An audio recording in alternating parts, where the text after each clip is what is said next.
पश्चिम बंगाल विधानसभा चुनाव से पहले सियासी पहरा चढ़ गया है। प्रधानमंत्री नरेंद्र मोदी ने पूर्व बर्धमान एक बड़ी जनसभा को संबोधित करते हुए तृणमूल कांग्रेस पर जोरदार हमला बोला और सत्ता में आने पर सिंडिकेट राज खत्म करने का ऐलान किया। उन्होंने कहा कि भाजपा सरकार बनने पर टीएमसी के 15 साल के शासन में हुए कथित भ्रष्टाचार का पूरा हिसाब सामने लाने के लिए एक व्हाइट पेपर जारी किया जाएगा। पश्चिम एशिया में शांति बहाली की उम्मीदों के बीच कांग्रेस महासचिव जयराम रमेश ने भारत सरकार की कूटनीतिक विफलताओं पर सवाल उठाए हैं। पार्टी ने विशेष रूप से इस बात पर चिंता व्यक्त की कैसे पाकिस्तान जिसे अप्रैल 2025 के पहलगाम आतंकी हमले के बाद भारत द्वारा अलग थलग करने के प्रयास किए गए थे, अब अमेरिका और ईरान के बीच मध्यस्थ की भूमिका निभा रहा है। प्रवर्तन निदेशालय यानी ईडी ने पश्चिम बंगाल के पूर्व शिक्षा मंत्री पार्थ चटर्जी से जुड़े ठिकानों पर बड़ी कार्रवाई की है। ये कार्रवाई शिक्षक भर्ती से जुड़े मनी लॉन्ड्रिंग मामले PMLA केस में की जा रही है। ईडी की टीम कोलकाता में 2 जगहों पर तलाशी अभियान चला रही है। इनमें एक जगह पार्थ चटर्जी का घर है, जबकि दूसरी जगह प्रसन्ना कुमार राय का दफ्तर है, जो इस मामले में पहले से ही जेल में बंद है। अधिकारियों के मुताबिक ये छापेमारी शिक्षक भर्ती घोटाले में पैसों के लेन देन उससे जुड़े सबूत जुटाने के लिए की जा रही है।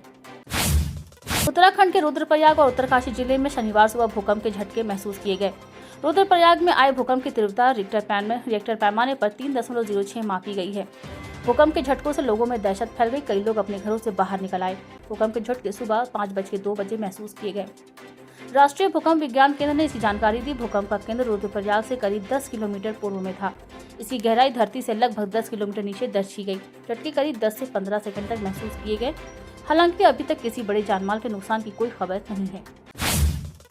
अमेरिका की पूर्व उपराष्ट्रपति कमला हैरिस ने 2028 के राष्ट्रपति चुनाव को लेकर संकेत दिया है कि वह दोबारा चुनाव लड़ सकती हैं।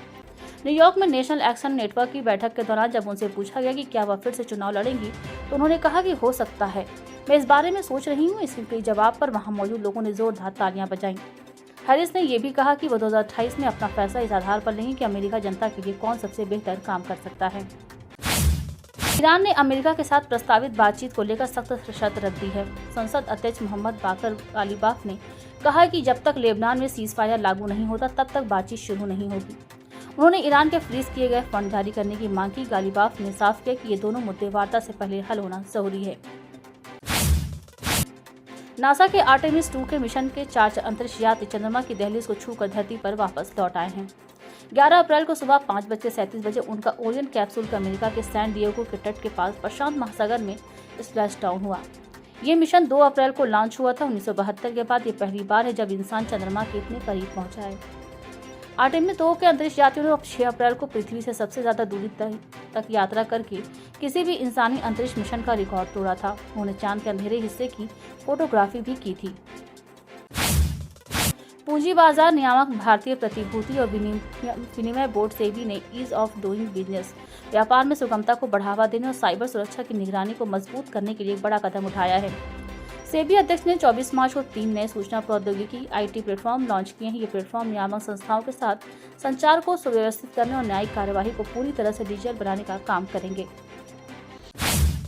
भारत के 20 साल के युवा शटलर आयुष शेट्टी ने बैडमिंटन एशिया चैंपियनशिप में बड़ा उलटफेर करते हुए वर्ल्ड नंबर 1 कुंदाबूत विदित सरन को हराकर फाइनल में जगह बना ली।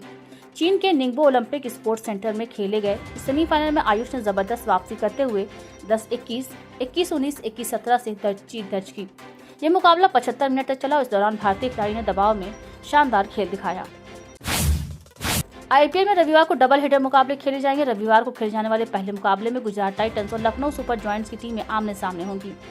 ये मुकाबला लखनऊ के अटल बिहारी स्टेडियम में खेला जाएगा। दोनों ही टीमें अपने जीत के सिलसिले को आगे बढ़ाना चाहेगी। वहीं दूसरे मुकाबले मुंबई के वानखेड़े स्टेडियम में मुंबई इंडियंस और रॉयल चैलेंजर्स बेंगलुरु की टीम एक दूसरे का मुकाबला करेंगी। मुंबई और बेंगलुरु दोनों ही पिछली हार को भुलाकर जीत के इरादे से मैदान में उतरेंगी।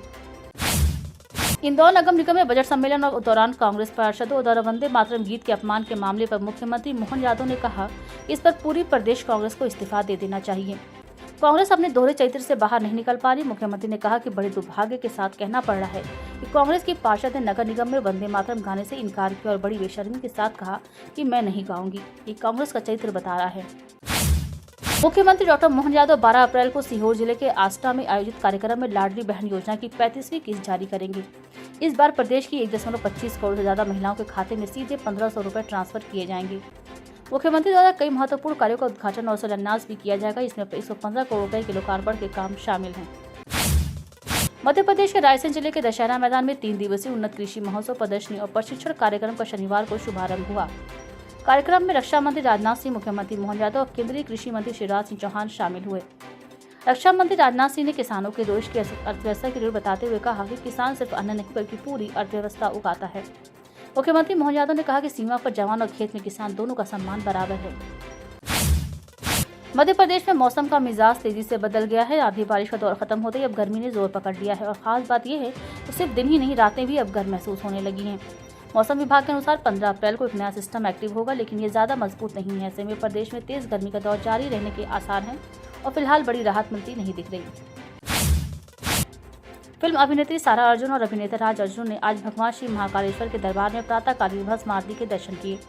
इस दौरान दोनों माँ बाप महाकाल की भक्ति में लीन नजर आए। उन्होंने नंदी हॉल में भस्म आरती का दर्शन कर निराकर से साकार स्वरूप के दिव्य दर्शन किए।